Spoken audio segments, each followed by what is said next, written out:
Hey everybody, we are back with a brand new Cabral concept. Today's episode 2624. You're going to want to head over to stephencabral.com/2624. And the reason is we have some amazing research to bring to you today.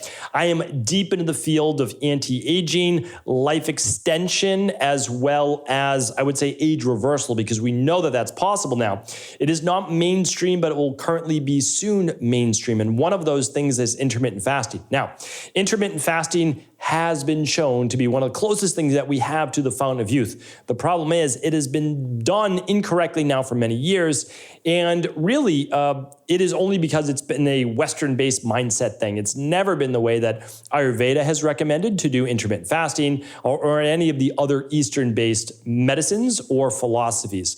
So let's get into the research. I always bring things to you from an unbiased perspective, but I want you to be able to max out your benefits. And it seems that we may be doing more harm than good. So let's check it out.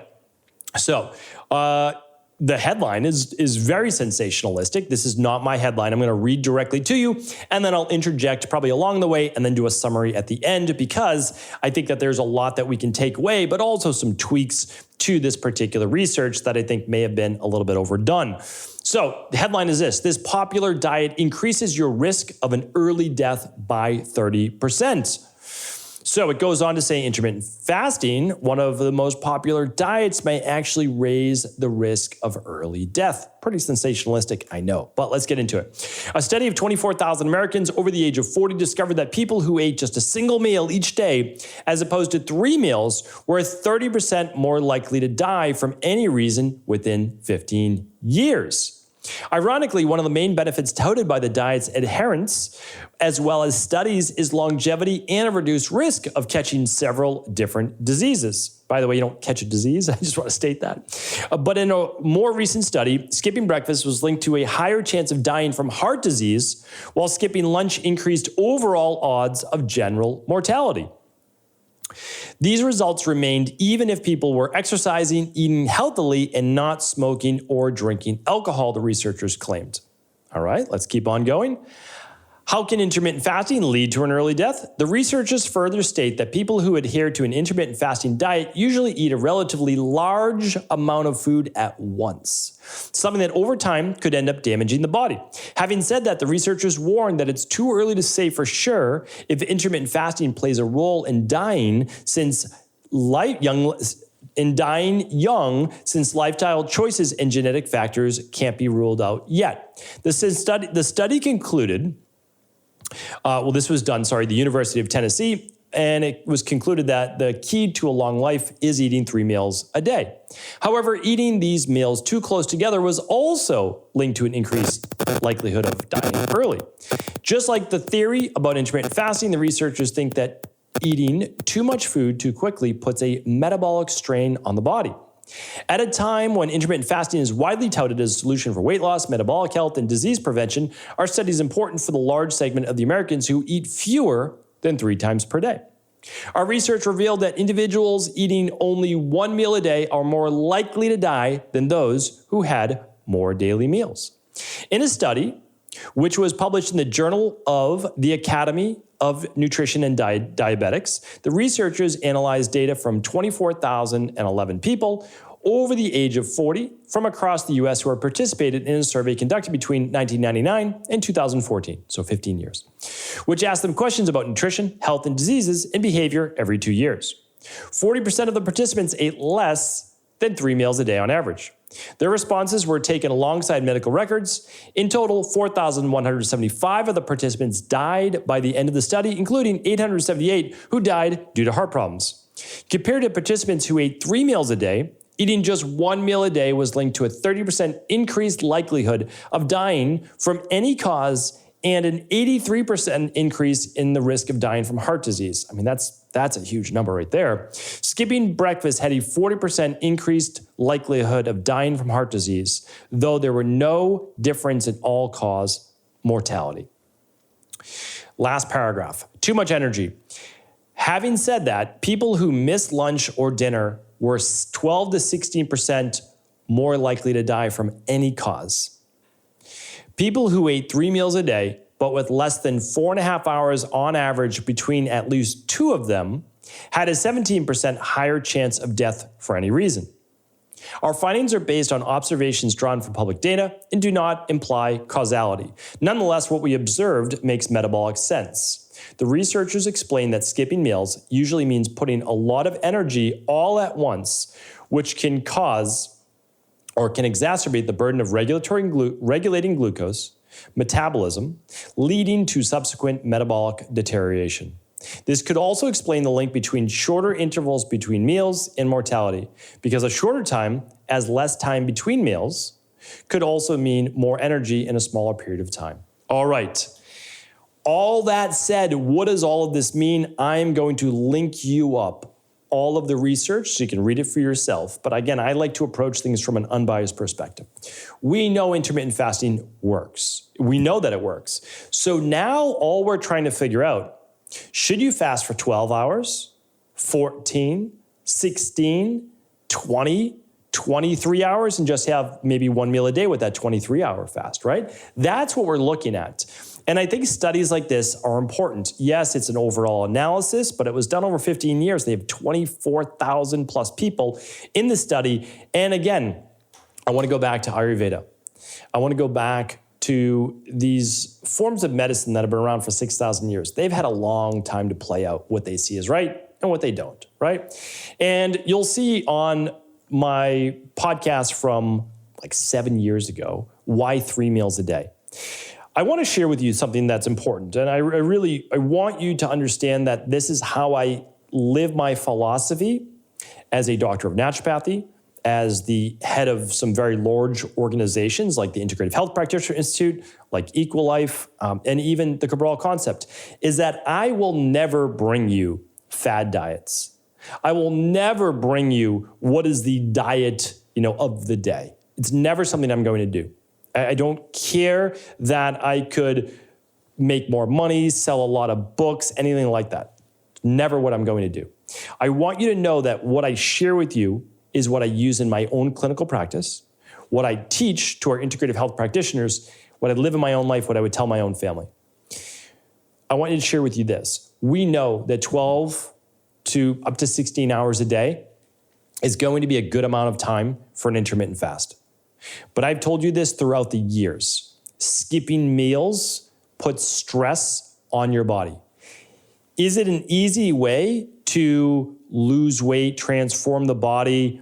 Yeah, it is. I'm not going to say that. But I've talked about this before. There's a lot of people right now recommending a gram of protein per pound of body weight or pound of body weight that you want to weigh. We've been doing that since the 1990s. I didn't make that up. I mean, bodybuilders have been doing that since like early 1900s. It works for transforming your body. What a lot of these doctors or experts or people preaching is the problem is this. They're not understanding what is referred to as, and I'll link this up today. So I'm going to link all of these up and just because I want to go deeper and I really want to try to help people. So if you go to stephencabral.com/2624, I will give you all the research, all of the links. It's called the disposable soma theory of longevity. You can do things in the short term that are going to transform your body, get you lean, get you muscular, get you all toned. Again, I'm linking that up. And they come with the consequence of a long, healthy life, okay? So one of those things is you could just do one meal a day, especially if you're a male, and especially if you're in your 20s or 30s. It can work great. You have more muscle mass than more women, typically most women. You are already metabolically active. You're young, you're in your 20s and 30s. You probably don't have as many potential issues with heart disease and high blood pressure, et cetera, and you get away with it. The problem is for many people, especially women, they end up with thyroid issues. They end up with insulin regulating issues, potentially. Again, I know that intermittent fasting helps with that. And again, we use it in our own practice. We've been doing it before it was popular, before it was cool, because it's been in science for a long time now. So what am I recommending? You can go back. I have a whole lot of podcasts just on intermittent fasting, always unbiased. Go to stephencabral.com/IF. stephencabral.com/IF. That's it. And you'll find them all. So here's the thing though. It's just called the Intermittent Fasting Podcast. It's on iTunes, it's on Spotify, et cetera. And we've always said 12 to 16 hours, but that doesn't mean skipping breakfast. Even in our weight loss programs, we're having people stop eating by 6 at night, and they can start eating by 8 to 10 in the morning. They can have breakfast between 8 and 10, lunch around 1, dinner around 5, 5:30. That is exactly what this study is now proven. 4 to 5 hours between meals. And again, I taught that 7 years ago or so on the podcast, Why 3 Meals a Day. And it's because it allows your blood sugar to come down between meals, but it also allows your body to use that energy. Your body is not looking for a day's worth of energy in one sitting. It's not. That's not how the body works. It is a great amount of metabolic stress. And I'll share it on a separate show. And I learned this many, many years ago in Ayurveda because well, why don't I share it with you right now? It's basically on having a large meal, especially at night. It's the most detrimental. And so I'm going to share this in the future. But essentially, a man was celebrating his 100th birthday. And typically this man would eat a small breakfast, a moderate lunch, and then a easy to digest dinner like soup or so. And every single day he had his breakfast, he had a larger lunch, and then he had a very small dinner, typically something easy to digest, as I said, like soup. Okay, so they're celebrating his 100th birthday, and all the village got together. They had a big feast, lots of meats and special foods and pies and all these things, and alcohol, and he typically wasn't one that drank or ate a lot of these rich foods, but he did that night. And he celebrated, he enjoyed his 100th birthday, and unfortunately that night, by the next morning, he never woke up. And this parable on this story has been shared, well, over thousands of years. And it basically shared with people that, especially as we get older, the larger the meal that we eat, the more metabolic stress, especially on the heart, the cardiovascular system that affects blood pressure and atherosclerosis and just overall function of the arteries. So I share this with you here today because everybody telling you that 1 meal a day is the way to go, be careful with that. The science doesn't actually prove that out. Now, you can look at specific things like, oh, it helps with this and helps with that. Those are all cherry-picked. You want to look at things holistically. All-cause mortality, heart disease, literally 1.7 seconds. Every 1.7 seconds, someone's dying of heart disease or having a heart attack. So I think we have to be careful with that. My recommendation has always been 12 to 16 hours of intermittent fasting. Better to do it during dark hours. Circadian rhythm is the next thing you're going to start to see in the future. I'm teaching this inside of HPH now. So we're basically putting the finishing touches on HPH, and it's all about increasing health span, which is the number of years you stay healthy in life, and then lifespan, the amount of years you stay alive.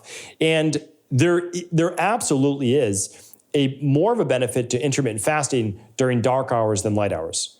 There is more metabolically stressful to not eat when it's light out, when your body's meant to be up and having energy. So I just want to share with that as well. I'll be stating and giving you all the science in that too. But this is legitimate research. And I hope that people take this to heart, that they are not trying to jam in all of their calories in a tiny window of time, right? Because it's not the best thing. A lot of these longevity-based studies and researchers, by the way, I know these researchers, I know the ones that say they're eating 1 meal a day or trying to, they are not. And I don't want to disparage any of them. They're having a little bit of yogurt for breakfast. They're having a small salad or, a little meal with lunch, and then they're having their bigger dinner at night, which, by the way, is the reverse that it should be. And it's not following what they're giving their lab rats as well. So again, I just want to share that you have to be careful when we're looking at these things. And even if you wanted to do 2 meals a day, I would look at my podcast that I did on the Ramadan diet, where people are eating 12 hours apart, essentially, before sunup and then right at sundown. And they actually had really great markers in terms of inflammation. Now, they didn't skip breakfast. They obviously had breakfast. They had dinner. They were skipping lunch. I'd love to see a new study on that. But in general, you're keeping your body balanced. The body is all about balance. Don't load it up all at one time and cause more stress on it.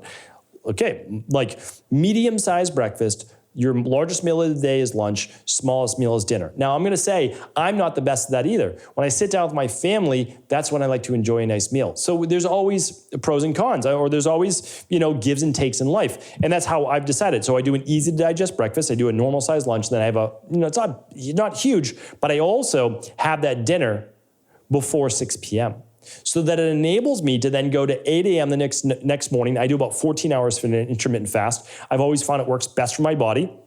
my blood sugar is coming down. I want to make sure that 7:38, I start to eat again. And that's, again, it's worked great for me. You might be able to go a little bit longer, but I've looked at my blood sugar levels. I know the how I amp up throughout the day and how I get right into my day. I start my day actually walking and talking, doing my meetings, all these different things. So I want to share that with you today. Take it for what it's worth, right? It is another study looking at intermittent fasting, but this is over a 15-year period of time. It also makes sense through all of the other forms of medicine besides like single cherry-picked science in conventional-based medicine. I want to share with you just one last point. I'm a huge advocate of intermittent fasting. I think it just needs to be done right, and it can't be overdone, which is what we talk a lot about, right, in our Western-based mindset. If a little is good, well, a lot must be better. So check out my podcast on daily intermittent fasting, a longer intermittent fast just once a week, right? Just once a week, not every day doing 23 hours. And then also the quarterly fast as well. We'll link that up, the 3 different types of fasts, or might even be 4 that I have on the podcast at 2624. Again, stephencabral.com/2624 for all the research studies. And I would love to hear what you think. Feel free to post them right in the comments. Let me know how long you fast on a daily basis, how it's working for you. Take care, everybody. I'll talk with you soon. Thanks so much for tuning into today's show. Before you go, don't forget to hit that subscribe button. I want to make sure that you're getting our daily content, not missing out on anything functional medicine, wellness, weight gain, weight loss, anti-aging, living longer, stronger, and all of the most cutting-edge research. And if there's any topics you want to hear, feel free to leave them in the comments below. Take care.